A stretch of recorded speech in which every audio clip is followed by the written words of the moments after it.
This is a Film Stories original podcast. Love this podcast? Support this show through the Acast supporter feature. It's up to you how much you give, and there's no regular commitment. Just hit the link in the show description to support now. Hey, it's Mark Maron from WTF here to let you know that this podcast is brought to you by Progressive Insurance. And I'm sure the reason you're listening to this podcast right now is because you chose it. Well, choose Progressive's Name Your Price tool, and you could find insurance options that fit your budget, so you can pick the best one for your situation. Who doesn't like choice? Try it at Progressive.com. And now, some legal info. Progressive Casualty Insurance Company and Affiliates. Price and coverage match limited by state law. Not available in all states. My dad works in B2B marketing. He came by my school for career day and said he was a big ROAS man. Then he told everyone how much he loved calculating his return on ad spend. My friends still laugh at me to this day. Not everyone gets B2B, but with LinkedIn, you'll be able to reach people who do. Get a $100 credit on your next ad campaign. Go to linkedin.com/results to claim your credit. That's linkedin.com/results. Terms and conditions apply. LinkedIn, the place to be, to be. Hey, I'm Ryan Reynolds. Recently, I asked Mint Mobile's legal team if big wireless companies are allowed to raise prices due to inflation. They said yes. And then when I asked if raising prices technically violates those onerous two-year contracts, they said, "What the f*** are you talking about, you insane Hollywood ass?" So to recap, we're cutting the price of Mint Unlimited from $30 a month to just $15 a month. Give it a try at mintmobile.com/switch. $45 upfront payment equivalent to $15 per month. New customers on first 3-month plan only. Taxes and fees extra. Speed slower above 40 gigabytes. See details.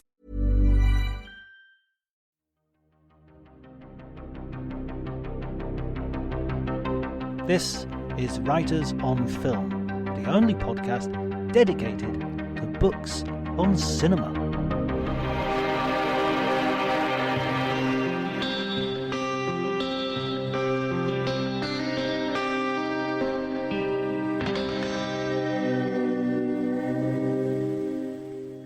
Hi everybody, welcome to Writers on Film. My name is John Bleasdale. I am a film critic and writer, and today I'm going to be talking to George Stevens Jr.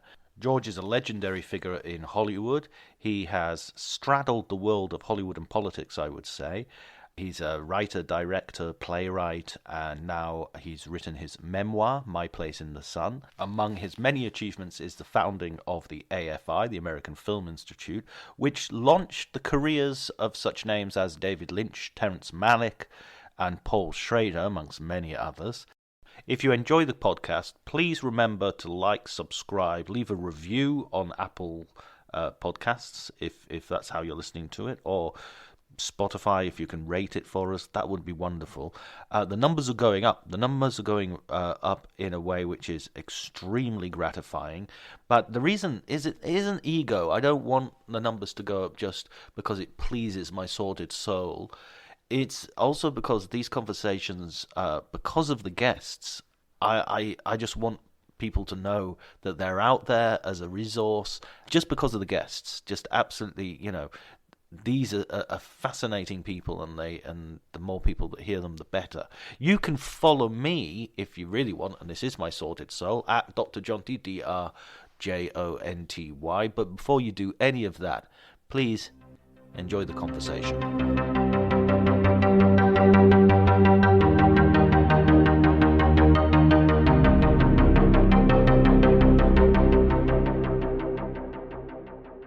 I just want to say I feel in very good company. Your interviews are very interesting, and happy to be with you.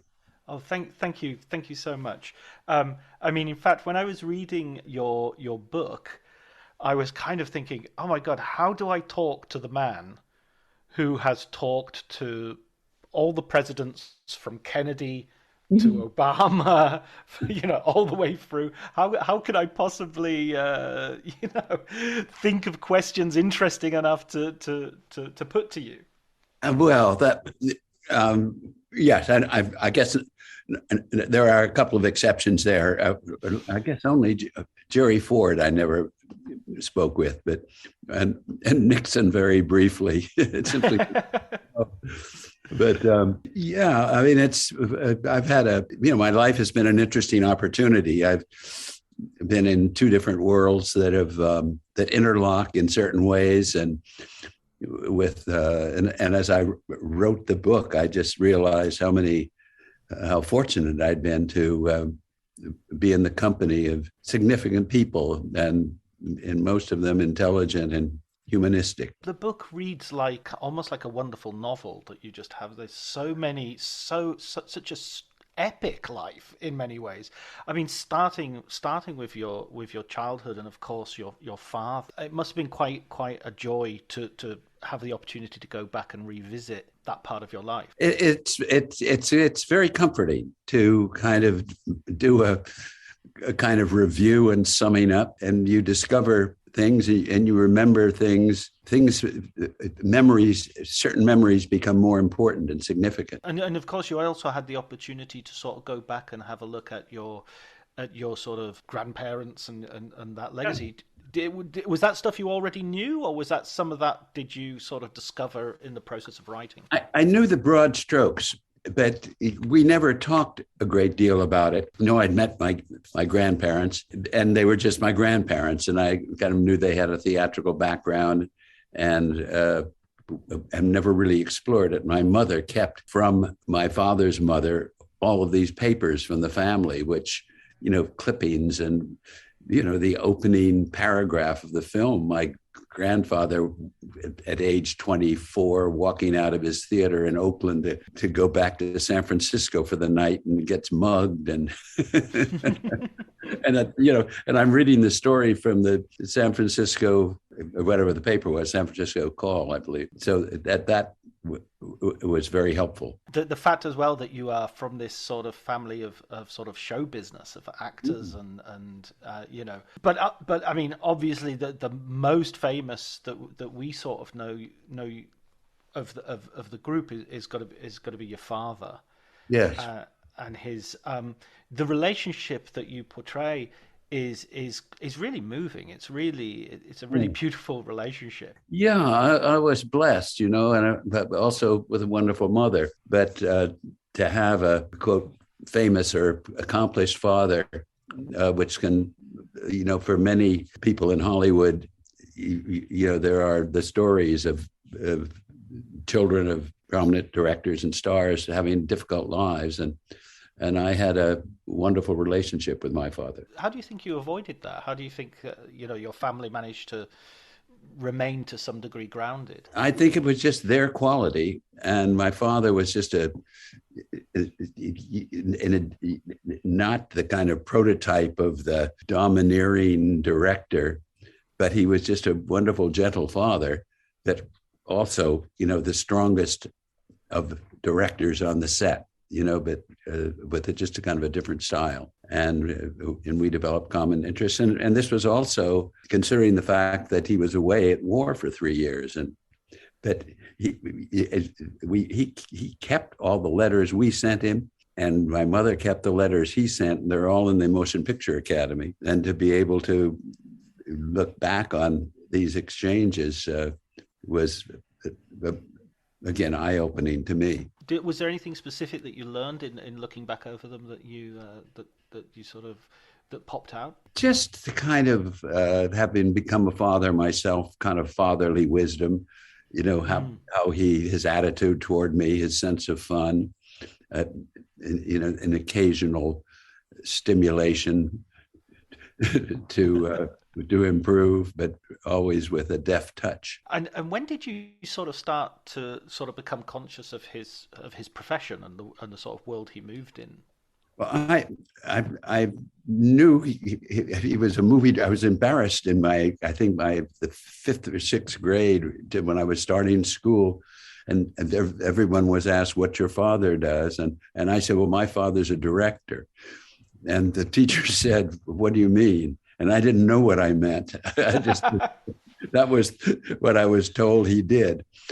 And then as I became a teenager, I became more conscious of it and spent some occasional time on the studio, at the studio with him. And then in my later teens, I became very involved with it. Yeah, I mean, that sense of what Orson Welles called, the biggest train set a boy can have. That you must have sort of had a feeling for that because you were there as a boy. I was, but I probably took it more for granted than Orson, because Orson came in at 24, and it was his to play with. But and I was not at all kind of certain I was going to go in the direction of my father's career. As I say in the book, the year I graduated from high school, I didn't have a summer job, and Dad said, well, why don't you work with me? And he gave me 2 assignments. One was to break down Theodore Dreiser's An American Tragedy, parts 1 and 2, this classic novel, and put it in notebooks, every character, every scene, because he was about to start work on A Place in the Sun, based on Dreiser's American Tragedy. And the other was to read the books that came over from Paramount and the scripts. And, there were a lot of kind of treacly love story, the novel of the summer, that were not, fascinating to a 17-year-old on hot summer days. But one day, a small book came, and I read it in the afternoon. And I went to see my father that night, and he was in bed. He was reading. And I walked in with this book, and I said, Dad, this is really a good story. I said, I think you ought to read it. And he said, why don't you tell me the story? So I found myself walking around his bed, trying to reconstruct what I remembered of the story of Shane, Jack Schaefer's novel, and make the story interesting to him. Well, of course, Shane became my next summer's job, working on the location. But, as I remembered that incident in my life, but when I started to write about it, I realized that he was just giving me an opportunity to find out whether I had any aptitude or interest for his world. And, it was a very thoughtful way to do it. And he never encouraged me. I was bound to be a sports writer, and he thought that was great. But gradually, I came into the family profession. The family business, yeah. But I mean, wow, that investment paid off. Getting you to do to pick a book, you couldn't have done better. I got to tell you another story that I became more important to me as I look back on it. I always remembered having gone to the Academy Awards. I think it was 1951 with my father, and he was nominated for A Place in the Sun. And I remember my mother and his actress mother were with us. He was driving the car. They were in the back seat. And I sat next to him during the awards. And Joseph L. Mankiewicz, head of the Directors Guild, and came out and read the nominations for Best Director.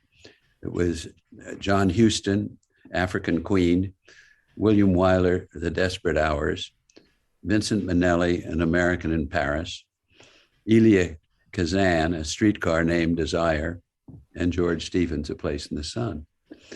And Mankiewicz, a good year, no? So I was going to say that's a strong year, isn't it? And Mankiewicz read the envelope and George Stevens, A Place in the Sun. We were driving home, and the Oscar was on the seat. And I was in the front seat with my father, and the Oscar was on the seat between us. And for whatever reason, he looked over at me, and he said, we'll have a better idea what kind of a film this is in about 25 years.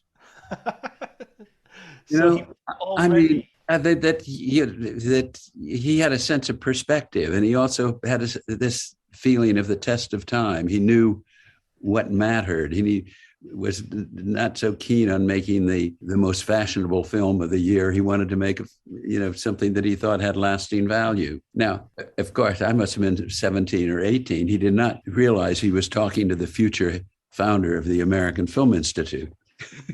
But he was giving me an idea that became so much the core of the American Film Institute's nature, the test of time, that what mattered were the films that last, and it was important to preserve them and to respect and recognize the people who made the films that stood the test of time. And to underline another aspect of that early part of your book is is you have a sort of, it kind of runs like a thread through the book, a fascination with Miss Elizabeth Taylor. That is, again, pretty enviable for a teenager to be. Yes, I mean, when I was at Occidental College, not a terribly well-known liberal arts college until it became known that Barack Obama went there much later than I. And I went over to visit the set of A Place in the Sun, and Dad was there working with Monty Clift and Elizabeth Taylor, and I watched them do a scene, and he introduced me to Elizabeth, and we were the same age. I think she was 17, just about to be 18, and a little later, she comes over and says, do you want to go for lunch? And the next thing I know, I'm walking through the studio streets with Elizabeth and into the dining room in her wake, and to sit down and have, I do remember it was hamburgers and chocolate milkshakes. I was definitely going to ask what you ate as well. And little, again, did I know that a friendship that would last through the years was started started with those milkshakes. Yes, absolutely. My God, that must have been. I'm surprised you managed to eat. I would have been so nervous. But I guess you were just used to having people around the house. You were used to people in the going to parties and having parties in the house. But not so much. I mean, we lived in Toluca Lake, not in Beverly Hills. And, I was conscious of my father's work, but they didn't bring it home that much. Yet I did did meet prominent people, and prominent people lived in our neighborhood. A family named Crosby lived down the street, Bing and his 5 sons. But there were also very normal people in our neighborhood. So that, in a way, gives you a good preparation for sort of being in that world, because it just means you're not as awed as, well, as I say, someone like me would be, Yes, someone asked me in an interview that I'm doing for my book, Leonard Maltin, whom you know or have heard, and his daughter does his interviews with him now, and she asked me, what was the first star that really gave you that feeling of I don't know, and excitement? And I stopped and I thought, and I couldn't think of one, because I was impressed with them or interested to meet them, but it was not that. And I saw she was disappointed. And then a couple of minutes later, I came back and I said, I realized who it was where I had that feeling. And she said, who? And when I first met him, and I said, John Fitzgerald Kennedy. Meeting him was the way she felt about meeting movie stars. When I got to Washington, and within 2 weeks, I had this situation. I was invited to a party at our Sergeant Shriver. Sergeant Shriver founded the Peace Corps for President Kennedy. He was married to President Kennedy's sister, Eunice. And I was invited to this black tie party. I was 29 years old, new in Washington. And it was all of, the fascinating people in Washington. And after dinner, they passed around cocktails on trays. And after dinner, the waiters in those days, they passed around trays with drinks. And I had an after dinner scotch and soda. And the Shrivers had a round entryway to their house, and people were gathered there. And I looked over, and the front door seemed to blow open. And through the door walked, and it's winter, and through the door walked John Kennedy with no coat and black tie, followed by Lyndon Johnson. They'd been at a at a dinner for the Prince of Saudi Arabia or something. And, there was the first time I'd seen a president in person. And he walked through this room, this circular room, and I was sort of in the back of two rows or circles. And he walked around, and just to see him, to be 4 feet from him, it was so impressive in that it was a black and white era, and here was this man in color.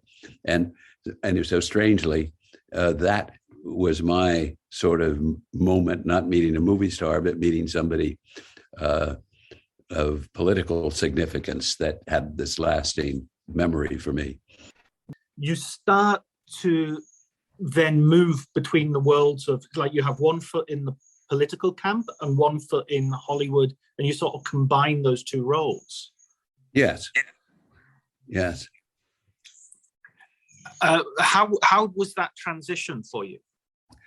Well, it was kind of a dramatic transition in retrospect, that I had now I had been directing Alfred Hitchcock Presents and Peter Gunn and television series, and I was still just about to turn 30, and worked with my father, and I'd become his associate producer, and directed all the location scenes for The Diary of Anne Frank, and I was pretty much going in that direction. So to make the decision to give that up and go to Washington was a big decision. It was the unknown, but it was perhaps the most interesting decision I made in my life, to take on the unknown. And it turned out to be the most exciting time to be in government, everyone said. The new frontier. And Edward R. Murrow, the famed broadcaster, had gone to Washington to head USIA. So I was working with this remarkable man, working for this remarkable man and for President Kennedy. And I enjoyed the opportunity to serve the country at USIA. We were making films to tell America's story abroad. And I met a whole new cadre of interesting and fascinating and purposeful people. Was there ever a moment where you sort of thought about what might have been in terms of, I know you came back later to direct films as well, but was there ever a moment where you thought, I could have sort of had a career as a director? I was conscious of it, but I just thought that I would not want to give up what I had discovered in this, world of public service and public life. And I had not, because I soon started the American Film Institute 5 years later, and that re-engaged me with Hollywood. What was the genesis of the American Film Institute, if you could describe that a little bit? Yes, the United States never had funding for the arts. President Kennedy spoke of the need for that. The greatest artists, my father was on it as well. And they knew what to do about painting and poetry and dance, but they didn't know what to do about film. And they turned to me because I was in the government. I had this experience. I was working with young filmmakers, making these 300 documentaries a year. And so I suggested an American Film Institute, and it evolved, and they decided to make it happen, and they asked me to run it. That must have been a huge challenge, but at the same time, so exciting. Well, that's at a time where I really weighed whether I should go back, because I was going into very much the unknown. And it was a huge challenge, and it turned out to be more challenging than I anticipated, because soon thereafter, Nixon was elected and decided to go a different direction in the arts. And we had to really struggle to get the funding we needed, but we did and made it work. And, it's an institution now that's lived for 50 years. And we're very, as you know, the conservatory that we started in the first 3 years, or the first year, it included Terrence Malick, Paul Schrader, Caleb Deschanel, Tom Rickman. The next year, David Lynch, and it really became a bridge between learning filmmaking and the profession, and it prospers to this day. And really, today it's half of its participants are female, many from abroad. It's an institution we're very proud of. Those first years as well, when you were just finding your feet. I mean, I've been involved in education, and it's often like those first years, you kind of think, okay, we're not going to really achieve anything because we won't work out what we're doing for a few years. But you had so many, amazing people. Well, we made a choice that because there were film schools, NYU, Columbia, UCLA, USC, where people had gotten some familiarity with the tools of the trade. But we decided that our choice in selecting, which were only 18 people in that first year, that we were not interested in what they knew about the mechanics of filmmaking, but what kind of people they are and what kind of stories they might have to tell. And so I think we made some very good choices that set us off on a promising path. How hands-on were you in those early years then? Were you sort of, you were interviewing people to recruit them and to give them fellowships, and you were running the day-to-day business of the conservatory as well as the AFI? Yeah, I moved with my young children and wife to Los Angeles for 2 years to get we called it the Center for Advanced Film Studies, then changed its name to the AFI Conservatory, but to get that started. And what were your impressions of people like Schrader, Malick, Lynch when you first met them? There must have been a fairly mixed bag of sort of young men. Yes, indeed. I mean, Terry Malick became a great friend, and I later produced The Thin Red Line with him. And Paul Schrader was very antagonistic. He was, fascinated with Japanese cinema, rebellious, and those are not bad qualities. And David Lynch was this charming kid from Philadelphia, just bright, open, and you had no idea that the complicated ideas that would come through in his films existed in this happy and very personable young man. Was there a sort of collegiate atmosphere? Were they did they mix at all, or were they? Yes, sort of doing they were all together. We were given this mansion called Greystone in Beverly Hills, and everybody came there every day. David Lynch lived in the stables of this mansion for 2 years, producing Eraserhead. And that's just that alone. If nothing else had happened, that alone would have been a contribution to American cinema. Yes, and Mel Brooks saw Eraserhead, which for your readers is a very how would you describe it? It's surreal, nightmarish. Exactly, and Mel Brooks saw it, and God, this guy must have talent. And he was making The Elephant Man and wanted to meet David Lynch for a director. So he was waiting for this weird guy who made. A little self-care can go a long way, especially amidst the hustle and bustle of the holidays. That's where Vegamore comes in. Trusted by millions, Vegamore is all about giving your hair the love and care it deserves. With their vegan and cruelty-free formulas, you can nourish and revitalize your strands while indulging in some much-needed pampering. Because let's face it, who couldn't use a bit more me time this time of year? Go to vegamore.com/ACAST, code ACAST. That's vegamor.com/ACAST, code ACAST.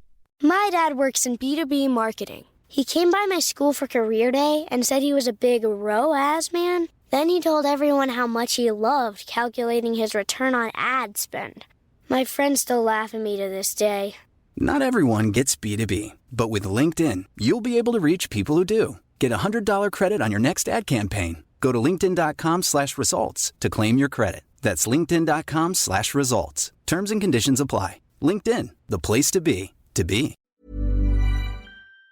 This surrealistic film. And he says, and in walks Charles Lindbergh in a leather jacket. His normality is another form of subversion, perhaps. I think so. Wonderful man, David Lynch. Absolutely. And then you go on with the AFI to honor and to start sort of promoting the idea of a legacy of American film. And your first sort of honoree is kind of ends up not being because you want Cary Grant, but he doesn't do television. Well, yes, but the Cary Grant idea was simply when I was desperate because in the Nixon era, our funding had been cut off, and I was offered by the government or the National Endowment for the Arts a $500,000 matching grant.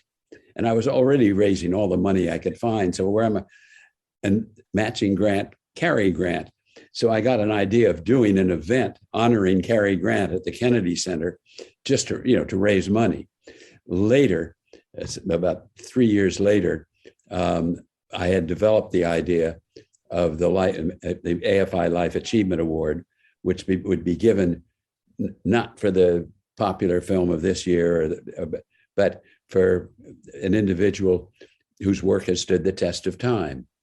And so our first honoree was John Ford, and again, it was the idea to really respect creators of film for their lifetime achievement, and it continues to this day.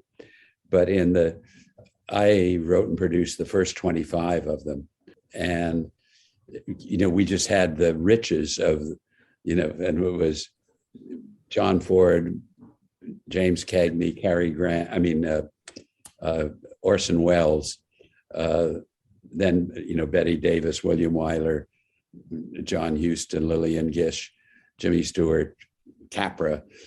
It was a candy store, of great people to honor, and they were at late stages of their career, which kind of gave extra resonance to the honoring of them.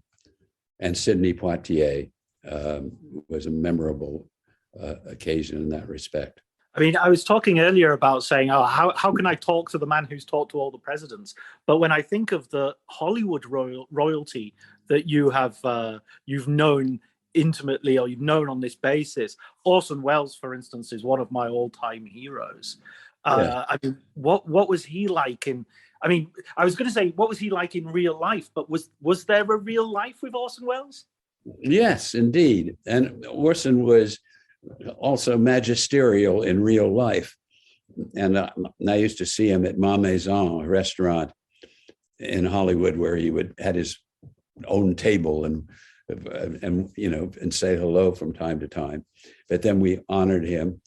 And he remembered my father. My father was not that much, maybe 10 years older than Orson. But when Orson came to RKO to find that electric train set that every boy wanted, he said to me, your father had become an important director then, and he was very generous to me. And we did the Life Achievement Award. And when I was making a film that I wrote and directed called George Stevens, A Filmmaker's Journey, a feature-length film about my father, shortly after he died, I got a phone call, and it was the unmistakable voice of Orson. And he reminded me of how nice my father had been to him in those days. And he said, if you need any help, if you need a narrator, I'm certainly there at your service. Well, here was arguably the best narrator. Richard Burton had not yet come along. He was the unrivaled best narrator. that I was working with a friend who insisted that I should narrate this film. And my friend was right, because what made the film personal and successful was that I was off camera telling the story. So I had to reject Orson's very generous offer. But when I presented him the Life Achievement Award, I remember saying that the last line was, "A great man reminds us of no others." What a wonderful line. A great man reminds us of no others. They're so individual, and all of those names that you gave earlier, James Cagney and Frank Capra. I mean, it feels a little bit, it feels like that enshrined a sort of golden age of Hollywood. I think it did, yes. Yeah. And, and it turned out to be wonderful to be able to write about all these people in this book, because I kind of had these memories and I had the scripts and I had a lot of material to work with, and to bring them to life in a new way in various chapters kind of, inspired me that this book might prove very interesting to readers. Oh, absolutely. And I think that's the other thing is you have a really unique angle. So you do see the humane side, the humanity of these people, in that, Carrie is there's a little bit of the diva there, and Orson is a little bit, he wants his money, he wants to raise money to make another film, so that's in the forefront of his mind. Right. And Jimmy Cagney, when we had dinner before he received his Life Achievement Award, he was just, and his wife Billy, and he was just so charming. A small dinner. And then he talked to me briefly about the show that was about to happen. And he said, well, I'm going to need a get of Asia. And I said, a get of Asia? And he kind of did a little step. He says, yeah. He said, that's the step we vaudevillians do when we go off the stage so people will remember us. You just have these wonderful things. And I title the last chapter of my book, Get of Asia, out of respect for Jimmy Cagney. When I came to say, I've got to write a last chapter here. And I thought back to Jimmy. Yeah, that's a brilliant sort of, it's going back to the old theatre world of your family, of sort of like, it's important to make a good entrance, but it's also really important to make a good exit. Exactly. Yeah. And when you came to the later part of your career and you end up producing films and directing a film, and you get involved with The Thin Red Line, which feels like you're coming full circle as well to some degree. Yeah, I a frustration. I had 4 years in the government, at the USIA under President Kennedy, and then partly under Johnson with Ed Murrow. Then it was 12 years to get the AFI started. I thought it would be much briefer than that.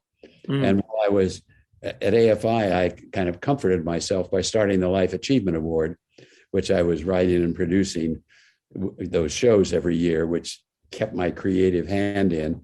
But basically, I had stepped away from filmmaking.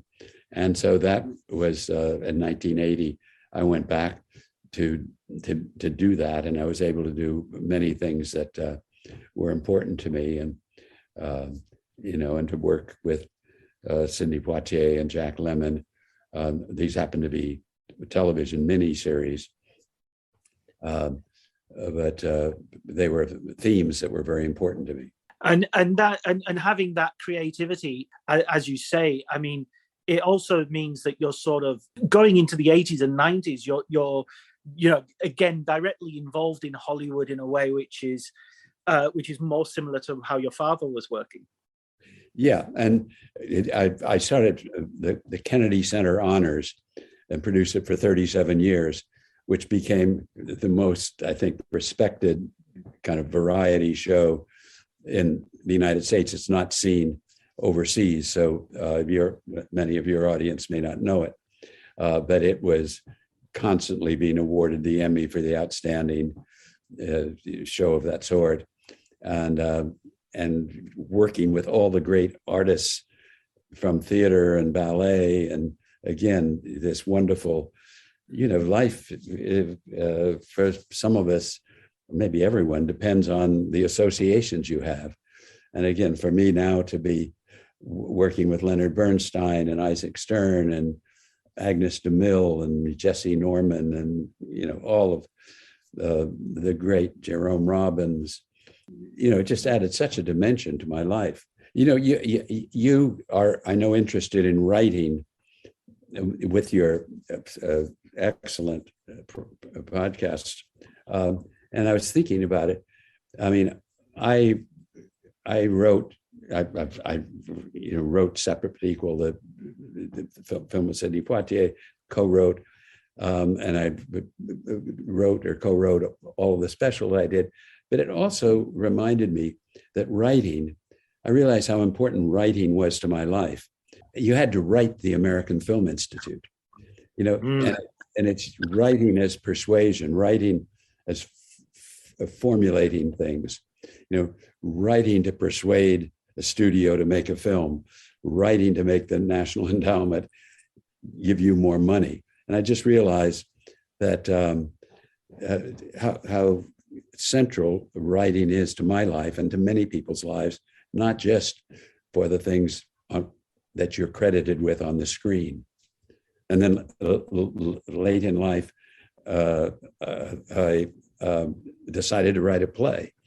And I'd never written a play, and soon it was on Broadway. So it's so fundamental to making your way in the world. And I've encouraged my children and now my grandchildren, to be able to write, not the ability to write a good letter, so valuable in so many aspects of your life. So I really encourage writing. Yeah, it's that ability to put language out there and sort of get a grip of it, get a control of it. That is fascinating. It also reminds me of sort of like you as a teenager sort of reading through all these novels as well to find a film in them, and then later in life you're there reinventing yourself as a playwright. But in the end, it's about language and being able to see through language to something else, to something that may be visual or film or maybe on stage as a performance. Right, and it's storytelling. Even if you're trying to persuade the National Endowment for the Arts to give you $2 million, you have to tell them a story. Yes, a really good one. and if you're in trouble with the law, you want to write a good letter to the judge, a good story to make your case. Absolutely. Fortunately, I haven't had to do a great deal of that. The latter. That was my next question. And so, I mean, when you finally sort of came to sit down and write your memoir, which obviously is a sort of, had you already written stuff in preparation? Was there stuff that you'd been using, through the years, or was this like, right, I'm going to start from scratch and go all the way through? I had made notes. And around 2000, a wonderful writer friend you may know of, Tim Willocks, a novelist, and who became a friend, an Englishman. I kind of, we were exchanging letters, and I said, "What am I going to do with the rest of my life?" kind of thing. And he wrote back this eloquent letter about he thought I had lived a life that would be interesting to others, and he quoted all sorts of wonderful books, and at that time I then started making a bunch of notes, and so I had a lot to go on. And were there any parts that when you were writing you thought this is the most sort of difficult parts that were difficult to reconstruct, or difficult even from an emotional point of view to go back to? I don't think of any really. All of it was a challenge, and again, my technique with writing, again, learned from my father. We had a premiere in Hollywood of a restoration of Giant. We did a 4K restoration, which makes it more beautiful than ever, overcoming some of the faults of dissolves that were too technical. But Steven Spielberg had suggested it. And Steven and I introduced the film at Grauman's Chinese just last week. And to see that 65-year-old film with with an audience was really thrilling, at the same theater where it had premiered 65 years earlier. And now I forget why I brought up Giant. It was to make a point that I was asking about any moment that was like a challenge or was difficult in writing the memoir. Oh, and a story that I told with Stephen to the audience that night is that I was young and I'd come back from the Air Force and I was in the editing room with my father. And Giant ran 3 hours and 20 minutes and it had been longer. And I'd been with him, just seeing him refine it and improve it. But he kept working at it. And at one time I said, Dad, this is awfully good film. Why don't you just put it out there? And he said, think of the man hours that are going to be spent looking at this film over the years. Don't you think it's more valuable that I spend some of my time now making it a better film for all those people who are going to spend that time? And it was just his practice of just making it right. And in a minor chord, that's what I really worked at in this book, just to kind of get rid of the stuff and really to try and refine it to make it as good a book as it could be. It feels like you've learned so much from your father but also from so many people through your life. As I was reading it, I was thinking there are lessons here all the way along. I felt like I was learning as well. Oh, nice. Thank you. Yeah. I was just going to say John F. Kennedy, that I had this, I had just, I think, 2 meetings with him and several phone calls, but I was working for him. And when I came time to present this idea at the John F. Kennedy Center for the Performing Arts, which was his memorial, of honoring the great artists in America, I went to the head of the Kennedy Center with one line. I said, it's carved in the walls of marble on this building, the words of John Kennedy. I look forward to an America that won't be afraid of grace and beauty. I look forward to an America that will honor achievement in the arts the way we honor achievement in business or statecraft. And there you had a sentence from a president, which was an idea for an enduring event and television show. And so you have these influences that are so powerful. And he was a great influence on me, his decisiveness, his sense of purpose. It also makes me long for a time when we had that sort of eloquence in public life. Yeah, doesn't it? Yes. Yes. Yeah. I mean, I don't want to, we'll get there again. We'll get there again. Let's hope so. Yes, we're all working toward it. Absolutely. Absolutely. Well, listen, George, you've been absolutely so generous with your time. There's one final question, actually, I'd like to ask you, if at all possible. Yes.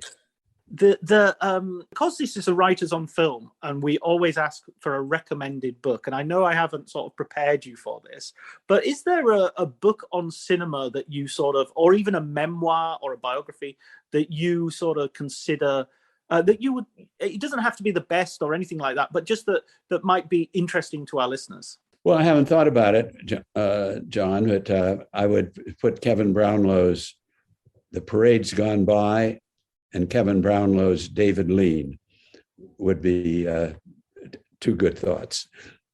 Excellent. What brilliant recommendations. And that's a brilliant recommendation for me, because I love David Lean. He's another magnificent director. Yeah, oh, yes. And I write about David too. He was such an extraordinary man. And, I have a big television across the way. And even on that screen, instead of the big screen, when Lawrence of Arabia comes on, it's just breathtaking. how beautifully rendered and with such imagination and boldness that film is created.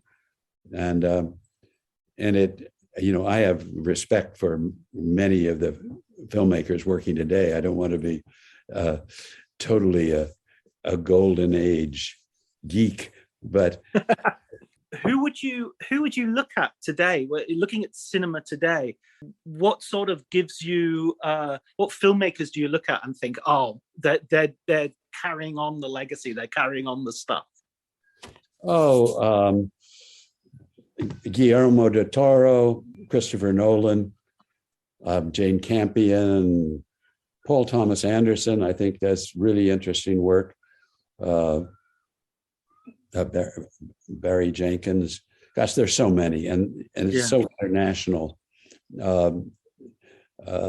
I worry that the resources, the people I've spoken of, David Lean, George Stevens, William Wyler, Fred Zinnemann, they earned their way to having the most resources for making films.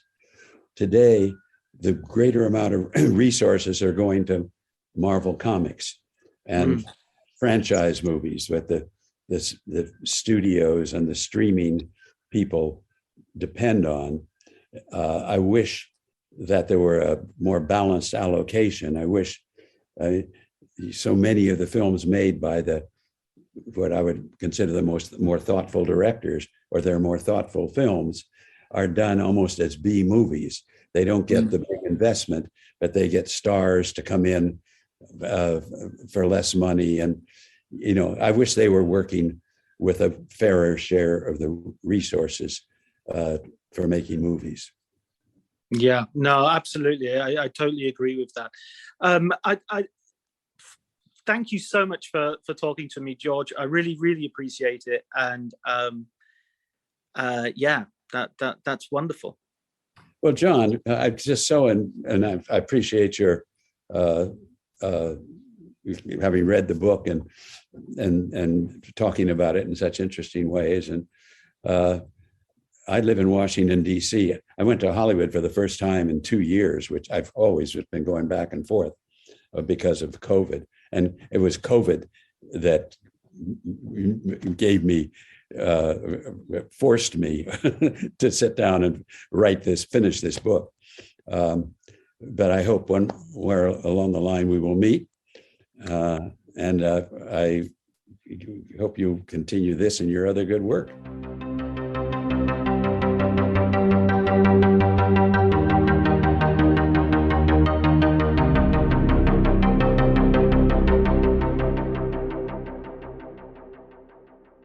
So that was my conversation with George Stevens Jr., and I think you'll agree it was one of the best episodes we've ever had. It's certainly the guest who has had the most first-hand knowledge of the development of Hollywood in the last 60, 70, 80 years.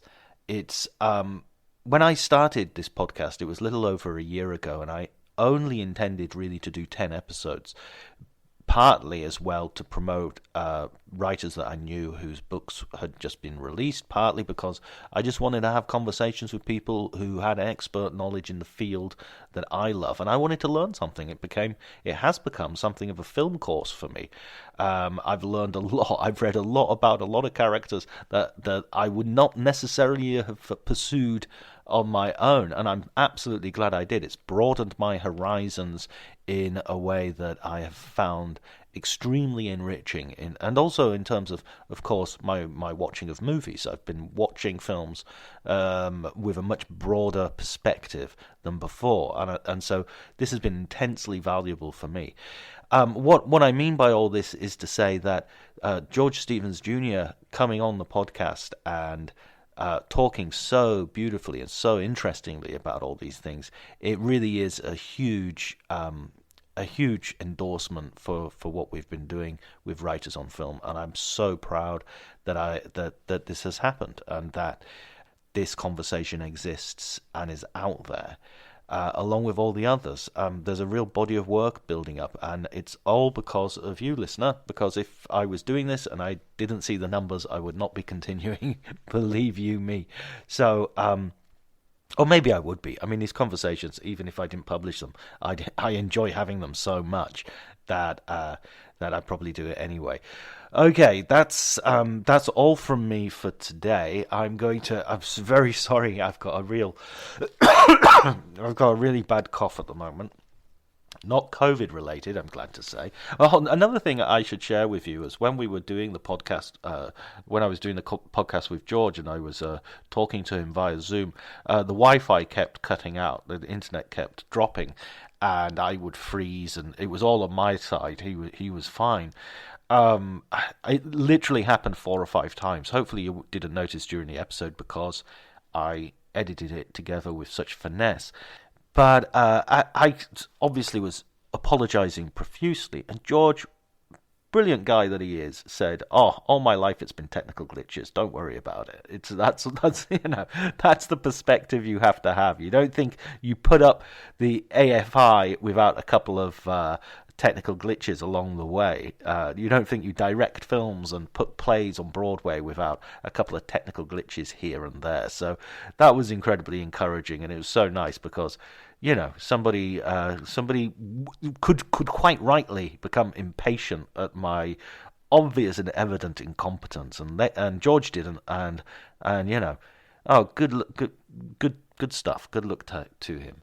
By the way, George is also our second guest so far to have met John F. Kennedy. The first one was Joseph McBride, if you remember, a few episodes back. Okay, that's enough chatter and blarney from myself. So I will thank Elliot Atkins for his wonderful music. I will thank Ali Harwood for his artwork, and I will thank you, listener. Please tune in next week for another episode.